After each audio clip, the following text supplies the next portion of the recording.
Nëse ke arritur deri te ky përmbajtje, është thelbësore të kuptosh se kjo nuk ishte një ngjarje e rastësishme apo një përkim i algoritmit.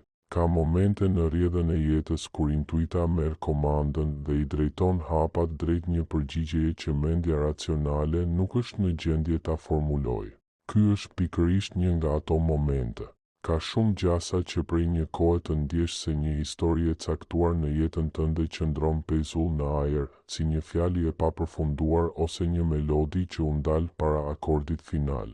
Nuk ndihet si një fund përfundimtar, por as nuk po lëviz drejt një zgjidhjeje të qartë. Ky ndjesingecjeje nuk është produkt i imagjinatës sate apo një fantazi e krijuar nga dëshira për t'u kapur pas së kaluarës. Është një perceptim real se ekziston një cikël që ende nuk është mbyllur siç duhet. Jeta vëzhgon atë që ti mban në heshtje. Universi është dëshmitar i netëve pa gjumë, i konfuzionit mendor dhe i asaj pyetjeje të përsëritur nëse ajo që përjetove ishte një iluzion apo një e vërtet absolute. Ai percepton lodhjen emocionale që lind kur besimi dobësohet përballë mungesës së shenjave të prekshme në botën fizike. Megjithatë, nëse po e merr këtë mesazh pikërisht tani, kjo ndodh sepse në këtë lidhje ende ekziston një prush i gjallë. Ndoshta ka fjalë që mbeten të pathëna, vendime të shtyra nga frika ose ndjenja të fshehura pas krenarisë dhe heshtjes. Gjëja më e vështirë në këtë fazë nuk është distanca fizike apo mungesa e komunikimit digjital, por pasiguria për të mos ditur nëse duhet të vazhdosh të besosh në lidhje apo të përpiqesh ta lësh plotësisht. Ky dyshim peshon më shumë se çdo refuzim i shprehur hapur. Është vendimtare të kuptosh se ky mesazh nuk vjen për të krijuar më shumë konfuzion, por për të ofruar qartësi radikale. Frika që ndjen vjen nga përpjekja për të zgjidhur një problem shpirtëror me mjete logjike. Ke tentuar të analizosh çdo gjest, çdo mungesë dhe çdo heshtje të kësaj personi në kërkim të një shpjegimi koherent, por lidhjet e thella nuk i përgjigjen logjikës konvencionale. Ajo që është gati të përcaktohet në realitetin tënd varet nga një vendim i brendshëm që vetëm qëndësia jote mund ta marrë.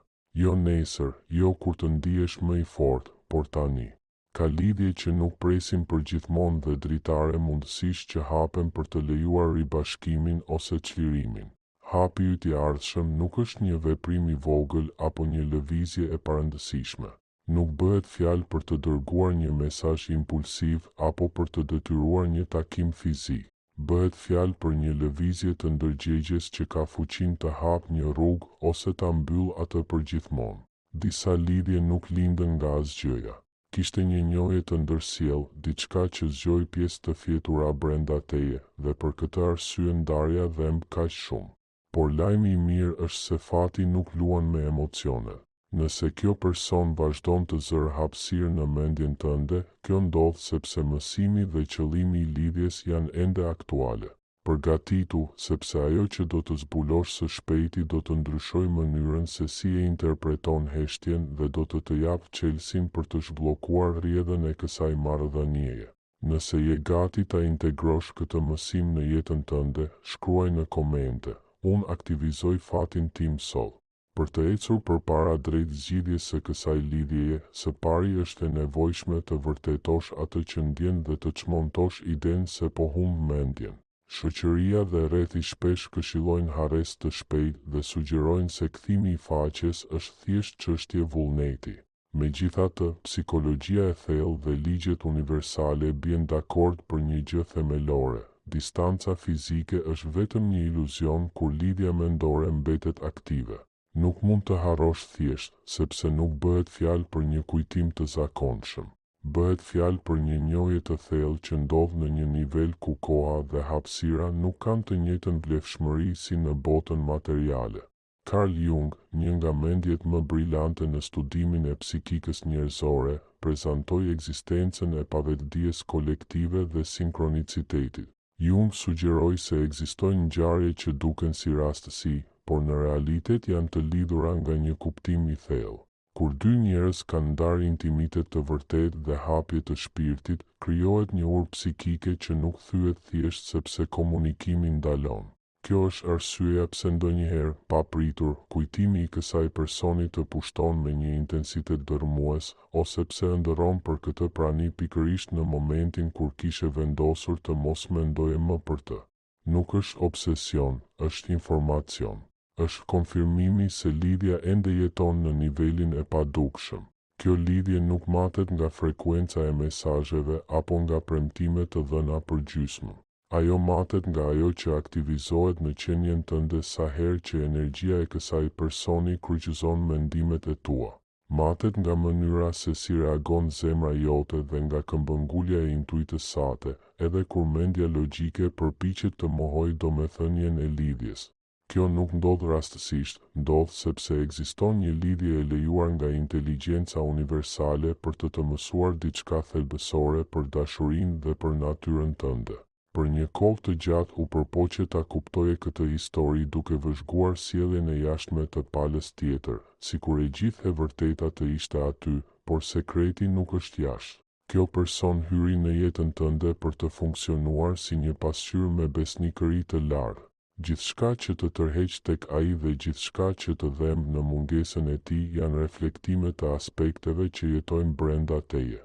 Jung fliste për projekcionin dhe, në këtë rast, kjo person erdhi për të treguar frikërat e tua më të thella nga braktisja, por edhe aftësinë tënde të pafundme për të dashur dhe cenueshmërinë tënde. Prandaj mungesa e një përcaktimi dhem kaq shumë, sepse nuk ke frikë vetëm se do të humbasësh dik jashtë vetes, por ke frikë se do të humbasësh versionin e vetes që u zgjua fal kësaj lidhjeje, atë version të ndjeshëm dhe të hapur. Të aftë të ndjej në thellësi. Frika e vërtet është të mbyllesh sërish. Është mendimi se kjo dritë e brendshme do të shuhet nëse kjo person nuk kthehet. Është e rëndësishme të kuptosh se universi nuk të ka ndëshkuar me këtë ndjenjë. Nëse kujtimi vazhdon, kjo ndodh sepse transformimi i brendshëm që kjo lidhje duhej të shkaktonte ende nuk ka përfunduar. Lidhjet shpirt me shpirt kanë një qëllim evolucionar. Ato nuk shfaqen për të mbushur boshllëqe mërzie, por për të nxitur një rritje që nuk do të ndodhte në vetmi. Megjithatë, këtu shumica bëjnë një gabim themelor që bllokon kthimin. Ata qëndrojnë duke parë pasqyrën, duke pritur që imazhi të ndryshojë vetvetiu, pa e kuptuar se pasqyra nuk ka vullnetin e saj. Pasqyra reflekton vetëm atë që vendoset përpara saj.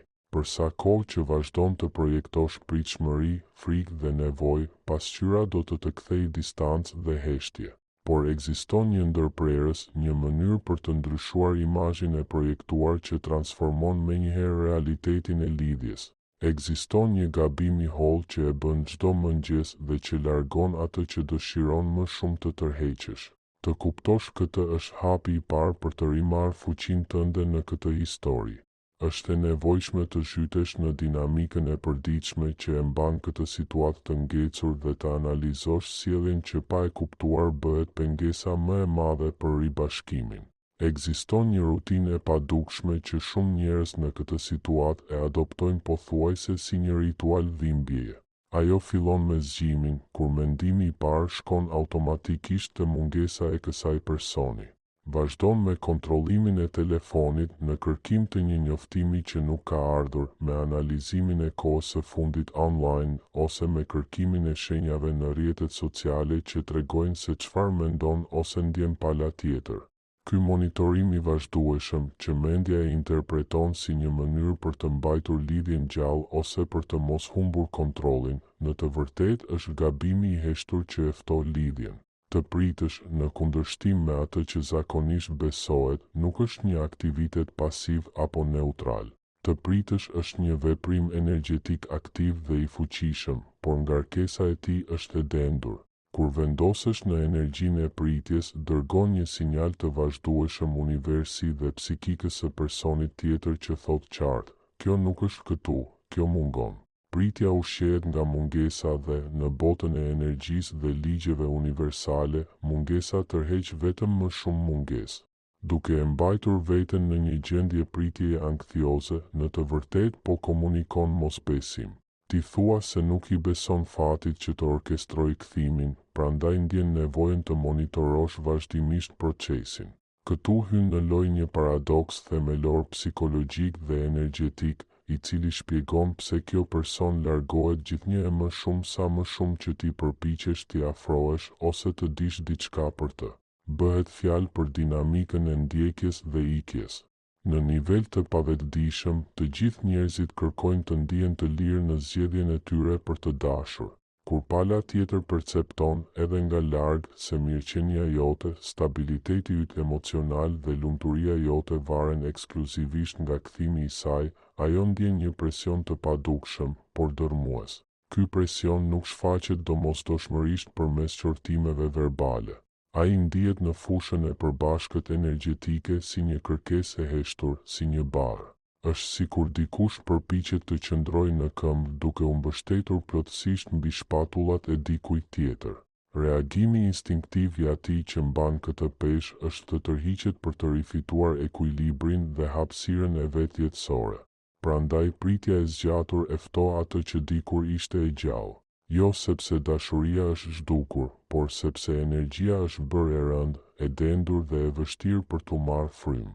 Fati e interpreton këtë mungesë lëvizjeje në jetën tënde si heqje dorë nga fuqia jote personale. Ndërsa jeta jote ndalet duke pritur që dikush tjetër të shtypë butonin e nisjes, rrjedha natyrore e ngjarjeve bllokohet. Jeta zakonisht nuk e shpërblen paralizën. Kur e vendos ekzistencën tënde në pauzë duke besuar se kjo është një shenjë besnikërie ose dashurie të pakushtëzuar, në të vërtetë po ndërton një mur rezistence. Rezistenca lind nga frika. Frika se nëse ndalon së vëzhguari, nëse ndalon së prituri, nëse ndalon së ushqetësuari, lidhja do të shpërbëhet. Kjo frikë është gënjeshtari i madh. Ajo të bën të besosh se ankthi yt është ngjitësi që e mban marrëdhënien së bashku, ndërsa në realitet është repelenti që e pengon personin tjetër të ndiejë kurreshtjen natyrore për t'u afruar. Analizo me ndershmëri sa energji jetësore po rrjedh në këtë proces pritjeje. Ky konfuzion, kjo lodhje emocionale dhe kjo besim që dobësohet çdo herë që nuk ka shenja të qarta, janë tregues se po noton kundër rrymës. Po përpiqesh të detyrosh një derë që hapet vetëm nga brenda. Fiksimi pas rezultatit të jashtëm të ka shkëputur nga qendra jote, dhe kjo shkëputje është ajo që personi tjetër e percepton si mungesë tërheqjeje magnetike. Gabimi nuk qëndron te dëshira për ribashkim.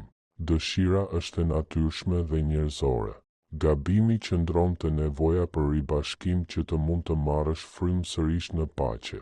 Ekziston një dallim i thellë midis të dëshiruarit që dikush të jetë pjesë e rrugës tënde dhe të pasurit nevojë që dikush të jetë e gjithë rruga.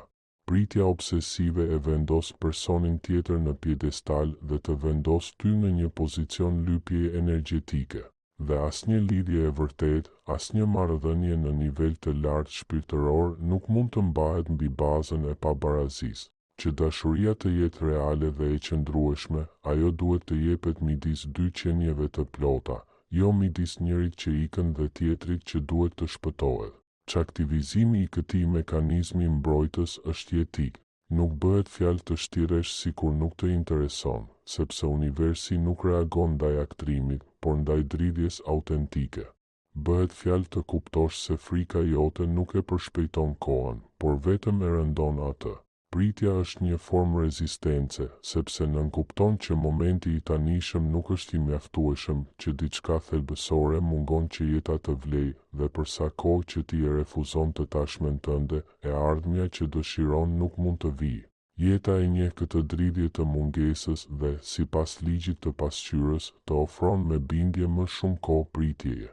Për të ndryshuar rezultatin e jashtëm, duhet fillimisht të kesh guximin ta largosh vëmendjen nga ajo që mungon dhe ta drejtosh te ajo që tashmë ekziston. Është një akt besimi radikal të heqësh dorë nga kontrolli për t'i lejuar jetës të veprojë. Nëse do të mund ta vëzhgojë indin e realitetit nga një perspektivë më e lartë, do të shihje se ndarja fizike është shumë më pak përfundimtare se sa duket. Shkenca moderne, përmes fizikës kuantike, ka filluar të eksplorojë koncepte si ndërthurja, ku dy grimca që kanë ndërvepruar vazhdojnë të ndajnë informacion në mënyrë të menjëhershme, pavarësisht distancës që i ndan. Në nivel njerëzor dhe shpirtëror, kjo është një e vërtet e lashtë.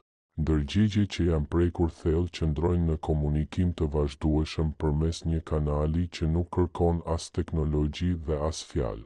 Ekziston një lidhje e padukshme, një lloj filli përcjellës që mban aktiv rrjedhën e informacionit emocional midis teje dhe kësaj lidhjeje të veçantë. Kjo shpjegon pse, në shumë raste, personi tjetër ndjen lëvizjen e brendshme që ti bën, edhe nëse nuk e kupton racionalisht. Ndoshta të ka ndodhur që pikërisht ditën kur vërtet vendose të ndaloje së ushqetësuari dhe të merreshe me punët e tua, të merrje një shenjë, një mesazh ose lajme prej tij ose saj. Kjo nuk është rastësi, është mekanika e enëve komunikuese. Kur e lëshon presionin në anën tënde të fillit, pala tjetër ndjen një lehtësim të menjëhershëm, një lloj çlirimi energjetik që zgjon kurreshtjen e saj. Për sa kohë që ti e tërheq litarin me nevojën dhe obsesionin tënd, pala tjetër shtrëngohet dhe reziston. Kur e lëshon litarin, tensioni zhduket dhe atëherë afrimi bëhet i mundur. Ky komunikim jo lokal manifestohet përmes shenjave delikate, të cilat shpesh i hedh poshtë sepse të duken shumë iracionale. Ëndrat, për shembull, janë një terem pjellor për këto takime. Të ëndërrosh për këtë person, veçanërisht në momente kur nuk ka pasur stimuj të jashtëm që ta zgjonin kujtesën, zakonisht është një tregues se psikika e palës tjetër po përpunon emocione të lidhura me lidhjen. Po ashtu, ato ndjesi të papritura trishtimi, gëzimi ose nostalgjie që të pushtojnë pa ndonjë arsye të dukshme në mes të rutinës tënde të përditshme, mund të jenë rezonanca empatike të asaj që po përjeton personi tjetër. Është sikur të ndanit një sistem të përbashkët emocional nga larg. Lidhja e padukshme funksionon si një transmetues radioje që nuk fiket kurrë plotësisht. Megjithatë, cilësia e transmetimit varet nga qartësia e kanalit. Nëse bota jote e brendshme është e mbushur me zhurmë, frikë, shqetësim dhe akuza mendore ndaj personit tjetër, sinjali shtrembërohet. Krijohet një ndërhyrje emocionale që e pengon mesazhin delikat të dashurisë dhe vlerësimit të arrijë destinacionin e tij. Mund të ndjesh tani se kjo prani po afrohet dhe më pas po largohet në një lëvizje të ngatëruar përpara e prapa. Kjo ndodh sepse ekziston një blokadë e padukshme, një derë e mbyllur brenda teje që e pengon ribashkimin fizik. Kjo blokadë nuk është personi tjetër, as rrethanat e tij dhe as palë të treta. Blokada është dendësia e frikës sate për të humbur. Intuita ekziston sepse ajo kap të hollën. Ajo e di se historia nuk ka përfunduar, sepse energjia vazhdon të qarkullojë. Por është thelbësore të dallosh midis intuitës së vërtetë dhe lidhjes së ankthshme. Intuita është e qetë, është një siguri e heshtur që të thotë, gjithçka është në rregull, beso. Lidhja, përkundrazi, është e zhurmshme, urgjente dhe plot panik.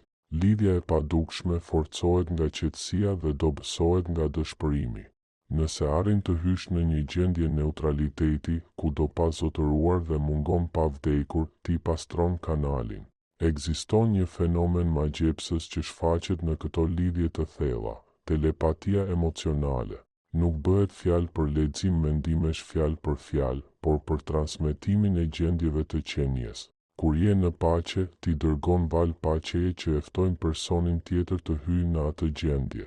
Kur je në luftë të brendshme, ti dërgon valë konflikti që e vendosin personin tjetër në mbrojtje, edhe nëse nuk keni shkëmbyer asnjë fjalë prej muajsh. Pala tjetër reagon shumë më tepër ndaj energjisë sate sesa ndaj veprimeve të dukshme. Prandaj strategjitë manipuluese ose lojrat për të shkaktuar xhelozi nuk funksionojnë kurrë në lidhjet e shpirtrave. Personi tjetër e ndjen mospërputhjen energjetike pas veprimit dhe largohet edhe më shumë. Njohja e kësaj lidhjeje jo lokale sjell me vete përgjegjësi. Nuk mund ta shohësh më veten si viktim të mungesës, sepse e kupton se në çdo moment po merr pjesë aktive në bisedën energjetike. Sa herë që zëvendëson një mendim humbjeje me një mendim besimi, ti dërgon një ftesë për ribashkim. Sa herë që shëron një plag tënden, ti lehtëson barrën e lidhjes së përbashkët. Filli i kuq që lidh shpirtrat binjak është i qëndrueshëm. Ai nuk këputet nga koha ose heshtja, por duhet të jetë i lirë nga nyjet që dashuria të mund të rrëshqasë nëpër të. Ndonjëherë jeta e lejon këtë ndarje fizike pikërisht që ti të zbulosh fuqinë e kësaj lidhjeje të padukshme, të mësosh t'i besosh asaj që nuk e sheh dhe të ndjesh praninë e dashurisë përtej formës së prekshme. Është një mësim besimi dhe perceptimi. Kur arrin ta ndjesh lidhjen në heshtje, kur arrin ta nderosh pa pasur nevojë për prova të vazhdueshme, ti zotëron mjeshtërinë e dashurisë së pakushtëzuar. Dhe është pikërisht kjo mjeshtëri që bëhet e parezistueshme. Energjia e dikujt që e di kush është dhe që i beson lidhjes së vet është magnetike. Është e rëndësishme të kujtosh se universi nuk lë skaje të hapura. Nëse lidhja ekziston me një forcë të tillë brenda teje, kjo është sepse ekziston një përputhje edhe jashtë. Ligji i polaritetit tregon se një pol nuk mund të ekzistojë pa tjetrin. Dëshira jote e vërtet është prova se poli tjetër, personi tjetër, është gjithashtu në këtë vallëzim, edhe nëse hapat e tij në këtë moment janë të ndryshëm ose më të ngadalë. Ajo që ti e percepton si një blokadë të jashtme, shpesh është reflektimi i një rezistence të brendshme për të besuar se ti e meriton këtë dashuri pa pasur nevojë të luftosh, të vuash ose të ndjekësh për ta marrë. Duke e pastruar sinjalin tënd, ti lejon lidhjes jo lokale të bëj punën e saj, duke rreshtuar koordinatat në mënyrë që takimi fizik të bëhet i pashmangshëm. Gjithçka që ke dëgjuar deri tani na sjell në këtë moment të saktë, një moment që nuk lejon hezitim apo shtyrje. Ti qëndron përballë një kryqëzimi themelor energjetik, ku historia pushon së varuri nga rastësia dhe fillon t'i përgjigjet vullnetit tënd të vetëdijshëm. Deri tani, ndoshta e ke jetuar lidhjen nga një qëndrim reaktiv, duke pritur që diçka e jashtme të ndodhë për t'u ndjerë i sigurt ose i konfirmuar. Por universi nuk ja dorëzon komandën e fatit atij që nuk guxon ta mbajë. Hapi i radhës, kjo lëvizje përfundimtare që premton titulli i këtij mesazhi, nuk është një strategji manipulimi dhe as një mesazh i formuluar në mënyrë të përsosur për të marrë një përgjigje. Hapi i vërtet, ai që ka fuqinë të transformojë realitetin, është një lëvizje e sovranitetit të brendshëm.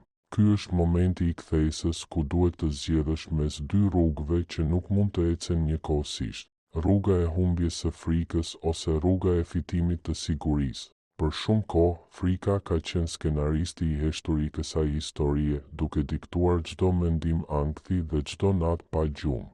Frika të pëshpërit se nëse ndalon së këmbënguluri, lidhja do të zhduket, por e vërteta është krejtësisht e kundërta. Është frika ajo që e mban lidhjen në një gjendje mbytjeje. Hapi që duhet të bësh sot përfshin heqjen dorë nga nevoja për të kontrolluar rezultatin, për të fituar diçka shumë më të vlefshme, paqen tënde dhe përputhjen tënde të brendshme. Këtu qëndron paradoksi më i madh i lidhjeve shpirtërore. Për të pasur diçka, së pari duhet të jesh i gatshëm ta humbasësh, ose të paktën të lirosh kapjen e dëshpëruar mbi të. Nuk bëhet fjalë për të ndaluar së dashuri, por për të ndaluar së pasuri nevojë. Është një deklaratë pavarësie e emocioneve. Kur vendos brenda vetes se mirëqenia jote nuk është më e negociueshme dhe se lumturia jote nuk është një monedhë shkëmbimi në xhepin e një personi tjetër, ndodh një ndryshim sismik në strukturën e marrëdhënies. Fati nuk e interpreton këtë qëndrim si arrogancë, por si dinitet. Dhe diniteti është pa dyshim cilësia më tërheqëse që ekziston në univers. Kjo lëvizje kërkon guxim, sepse do të thotë të përballesh me zbrazëtinë e përkohshme që lë pas obsesioni, por pikërisht në këtë hapësirë mund të ndodhë magjia. Kur ndjen se shpirti yt është gati të ndalojë së lypuri vëmendje dhe të fillojë të tërheqë atë që të takon me të drejtë sipas ligjit të vetdijes, është e nevojshme ta ankorosh këtë vendim në planin fizik, si një akt për kushtimin ndaj procesit tënd dhe për të dërguar një sinjal të qartë në univers se e ke kuptuar mësimin, të ftoj të lësh një dëshmi të vullnetit tënd. Nëse je gati të rimarrësh fuqinë tënde tani, shpall qëllimin tënd duke shkruar në komente fjalinë: unë e meritoj tërësinë. Duke e bërë këtë, nuk po shkruan thjesht fjalë, por po nënshkruan një kontratë energjetike me veten dhe me jetën, dhe po pohon se nuk pranon më fragmente, dyshime apo thërrime dashurie. Kjo deklaratë shënon fundin e fazës së viktimës dhe fillimin e fazës së krijuesit. Duke pranuar se e meriton tërësinë, i thua universit se gjithçka që është më pak se kaq nuk rezonon më me ty.